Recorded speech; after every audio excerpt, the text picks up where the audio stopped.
हमें पता है कि जो मॉडर्न पिक्चर ऑफ एटम है उसमें एक दरमियान में न्यूक्लियस होता है और इसके इर्द गिर्द कुछ शेल्स होते हैं और इस शेल्स के अंदर इलेक्ट्रॉन जो है वो रिवॉल्व कर रहे होते हैं। इस न्यूक्लियस के अंदर प्रोटॉन्स और न्यूट्रॉन्स जो हैं वो होते हैं। प्रोटॉन पे पॉजिटिव चार्ज होता है, न्यूट्रॉन पे कोई चार्ज नहीं होता और इलेक्ट्रॉन पे जो है वो नेगेटिव चार्ज होता है। इसी तरीके से जब इसके अलावा एक ये जो शेल है, जिस शेल में इलेक्ट्रॉन रिवॉल्व कर रहा है, उसको हम जो लोअर कुछ शेल होते हैं जिन्हें लो एनर्जी शेल कहते हैं और कुछ शेल होते हैं जो कि हायर एनर्जी शेल्स होते हैं। यानी जो शेल न्यूक्लियस के करीब हैं, क्योंकि इस पे पॉजिटिव चार्ज है और इलेक्ट्रॉन्स पे नेगेटिव चार्ज है, तो जो फोर्सेस ऑफ अट्रैक्शन यहाँ पे ज़्यादा होती है और यहाँ पे जो शेल होते हैं उनको एनर्जी कम चाहिए होती है और जो इसके बाद वाले जो शेल्स होते हैं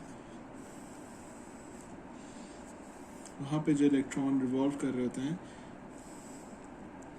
अगर इन शेल्स से कोई इलेक्ट्रॉन अगर दूसरे शेल में जाए तो इलेक्ट्रॉन एनर्जी जो है वो एनर्जी ऑब्जॉर्व करता है और जब उसका एनर्जी का लेवल इस शेल की एनर्जी के बराबर हो जाए तो इस शेल से इलेक्ट्रॉन दूसरे शेल में चला जाता है। इस तरीके से अगर यहाँ से इलेक्ट्रॉन एनर्जी जो है वो एमिट करे in the form of photons, तो वो हायर एनर्जी शेल से लोअर एनर्जी शेल में आ जाता है। तो अगर ये हमारे पास पिक्चर अगर एटम की क्लियर हो गई है, तो इस तरीके से हम ये देखते हैं कि हमारे पास बेसिकली कोई भी मटेरियल है तो वो अगर हमारे पास कोई डिफरेंट मटेरियल है तो वो एटम और मॉलिक्यूल्स से मिलकर बना होता है। लेकिन यानी उसमें अगर हम देखें तो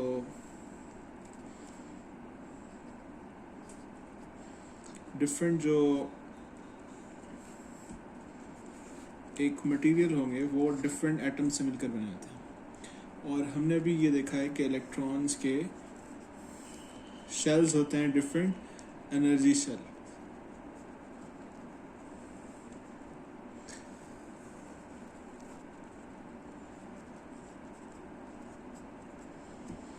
तो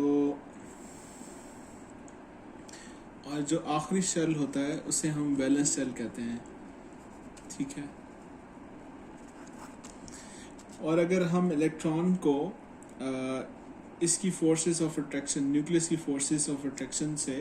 जो पॉजिटिव और नेगेटिव इन दोनों के दरमियान फोर्स ऑफ अट्रैक्शन है, अगर इससे ज़्यादा एनर्जी मिल जाए तो वो एक इलेक्ट्रॉन जो है वो फ्री इलेक्ट्रॉन बन जाता है। यानी अगर ये इस वैलेंस शेल से वो बाहर इतनी एनर्जी मिल जाए, यानी अगर हम देखें यहाँ पे एक इलेक्ट्रॉन को एनर्जी मिल जाए तो वो लोअर शेल से हायर शेल पे आ जाता है। अगर मैं इसको इतनी एनर्जी दे दूं कि जो वैलेंस शेल है इससे भी ज़्यादा एनर्जी दे दूं तो इलेक्ट्रॉन जो है वो फ्री इलेक्ट्रॉन बन जाएगा। फ्री इलेक्ट्रॉन बेसिकली जो है वो फ्री टू मूव होता है, ठीक है। फ्री टू मूव है।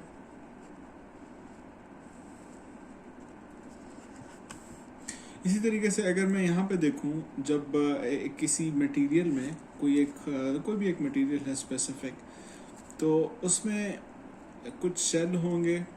ठीक है।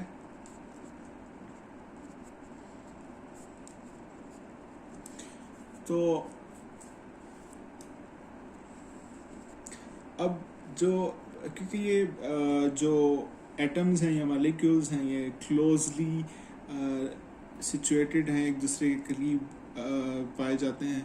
तो ये न्यूक्लियस भी इस इलेक्ट्रॉन पे फोर्स अप्लाई कर रहा होगा, और ये न्यूक्लियस भी इस पे फोर्स अप्लाई कर रहा होगा, और ये वाला न्यूक्लियस भी इस इलेक्ट्रॉन पे फोर्स अप्लाई कर रहा होगा। तो इन फोर्सेस की वजह से बेसिकली अगर मैं ये देखूं कि एक जो डिफरेंट बैंड बन जाते हैं, यानी बैंड से मेरी मुराद ये है कि हमने यहाँ पे देखा है कि ये एक वैलेंस शेल है, यानी ये वैलेंस जो लास्ट शेल है, ठीक है, उसकी कोई, अगर मैं इसको यहाँ पे ग्राफ बनाऊं तो उसकी अगर एक स्पेसिफिक एनर्जी है, कोई भी एक स्पेसिफिक एनर्जी है, लेकिन जब एक मटेरियल में देखेंगे तो ये डिफरेंट एटम्स की जो एनर्जी होगी वो डिफरेंट, जो वैलेंस शेल की एनर्जी होगी वो, अगर ये 1 है, ये 2 है, ये 3 है, ये 4 है, ये 5 है, 6 है, n है, तो हर इस शेल की जो एनर्जी होगी वो डिफरेंट होगी। यानी अगर मैं यहाँ पे देखूँ, ये मिनिमम किसी एक की होगी, ये किसी की मैक्सिमम होगी, और बाकी जो है दरमियान में लाई करेंगे, इसके दरमियान लाई करेंगे। यानी अगर इसकी एनर्जी देखें, कोई स्पेसिफिक इसमें से एक पॉइंट होगा, यहाँ से कोई एक पॉइंट होगा, यहाँ से कोई एक पॉइंट होगा, यहाँ से कोई एक पॉइंट होगा, यहाँ से कोई एक पॉइंट होगा। तो अगर हम इसको पूरे को देखें तो ये एक बैंड सा बन रहा है, ठीक है, एक बैंड टाइप बन जाएगा। तो जिसे हम हमारे पर्पस के लिए हम इसे कहेंगे कि ये वैलेंस बैंड बन गया है, वैलेंस बैंड या वैलेंस बैंड बन गया। इसी तरीके से अगर इतनी एनर्जी मिल जाए कि इलेक्ट्रॉन्स जो हैं वो फ्रीली मूव करना शुरू कर दें, तो जो फ्रीली इलेक्ट्रॉन मूव करने के लिए जो एनर्जी होगी वो भी डिफरेंट होगी, क्योंकि फोर्सेस ऑफ अट्रैक्शन अब डिफरेंट हो गई हैं न्यूक्लियस की वजह से। तो अब देखें कि अगर वो भी एक स्पेसिफिक बैंड बन जाएगा, जो यहाँ पे हमने फ्री इलेक्ट्रॉन देखे हैं उनका भी एक स्पेसिफिक बैंड टाइप बन जाएगा। तो वो भी एक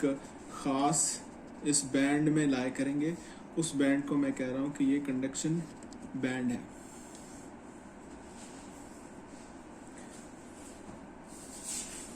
अब ये देखिए कि एक मटेरियल है, उसमें एक वैलेंस बैंड एग्जिस्ट कर रहा है, कंडक्शन बैंड एग्जिस्ट कर रहा है, और दरमियान में जो ये खाली जगह है इसको मैं कह रहा हूँ कि ये फॉरबिडन गैप है।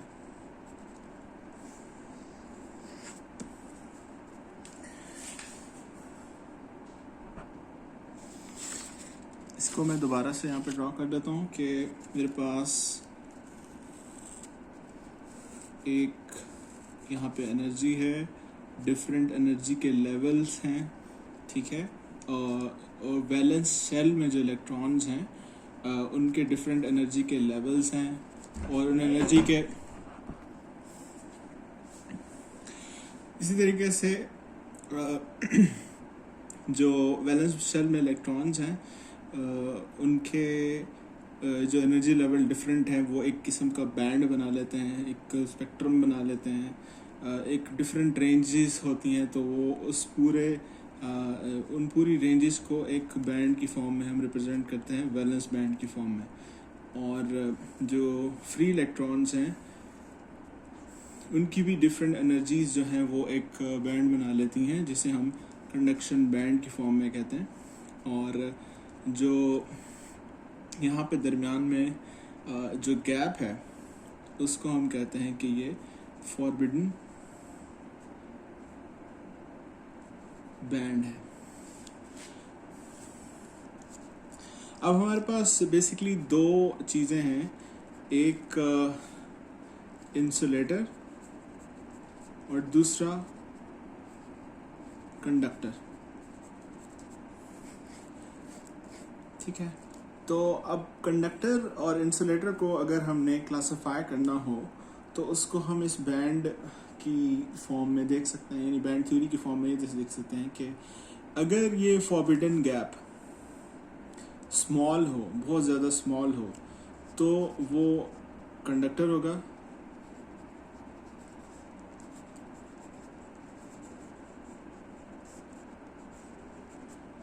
अगर ज़्यादा होगा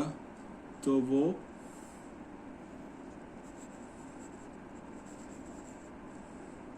इंसुलेटर होगा। यानी अगर इसको मैं इधर इस तरीके से बनाऊं कि अगर मेरे पास इलेक्ट्रॉन्स हैं, इलेक्ट्रॉन्स लाया करते हैं इस एनर्जी लेवल पे वैलेंस बैंड में, ठीक है, क्योंकि और ये है कंडक्शन बैंड, और मुझे इतनी एनर्जी चाहिए, यानी ये एनर्जी है, एनर्जी लेवल, एक ये एनर्जी लेवल है, ये एनर्जी लेवल है, और एक ये एनर्जी लेवल है, यानी मुझे इतनी एनर्जी चाहिए यहाँ से जंप मैं अपने इलेक्ट्रॉन को दूं, यानी ये इलेक्ट्रॉन जो रिवॉल्व कर रहे हैं, ठीक है, मैं अगर इनको एनर्जी दूं तो वो वैलेंस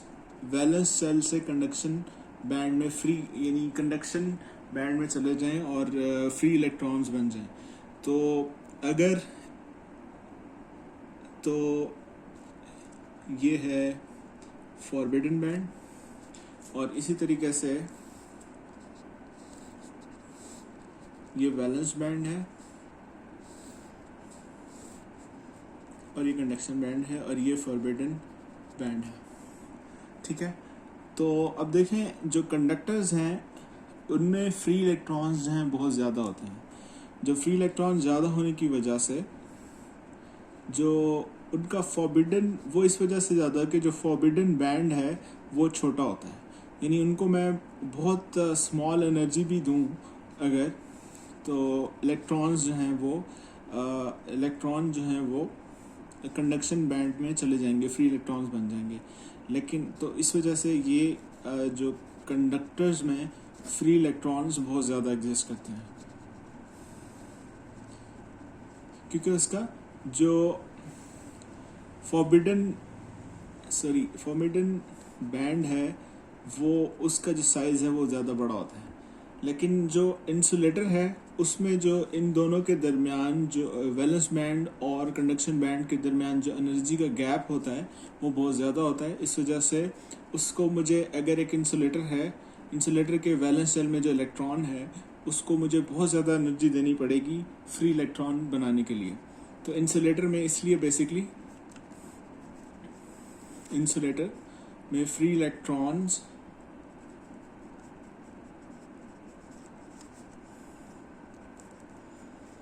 बहुत कम होते हैं, क्योंकि एनर्जी इतनी ज़्यादा देनी पड़ती है, और फॉरबिडन बैंड जो है वो इतना बड़ा है कि उसको क्रॉस करने के लिए हमें बहुत ज़्यादा एनर्जी चाहिए होती है। जबकि जो कंडक्टर है उसमें जो फॉरबिडन बैंड है वो स्मॉल होता है, और बहुत कम एनर्जी देने की बाद भी हम जो इलेक्ट्रॉन्स हैं यहाँ पे वो कंडक्शन बैंड में चले जाते हैं। इसी तरीके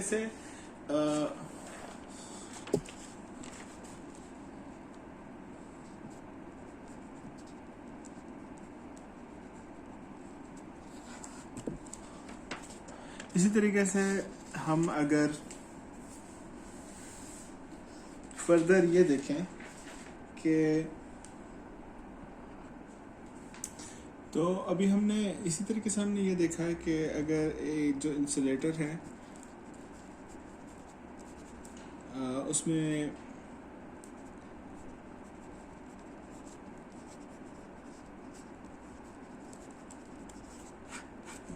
जो फ्री इलेक्ट्रॉन्स नहीं होते, यानी इलेक्ट्रॉन्स, अगर मैं एक इस तरह का रॉड लूँ, ठीक है, तो उसमें और इसमें इलेक्ट्रॉन्स हैं, इसमें बेसिकली एटम है डिफरेंट, उसमें कोई इंसुलेटर है,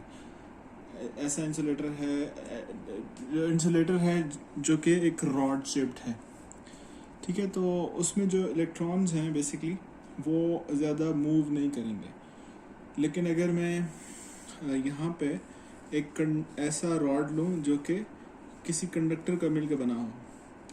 तो उसमें जो फ्री इलेक्ट्रॉन्स होंगे वो मूव करते हैं।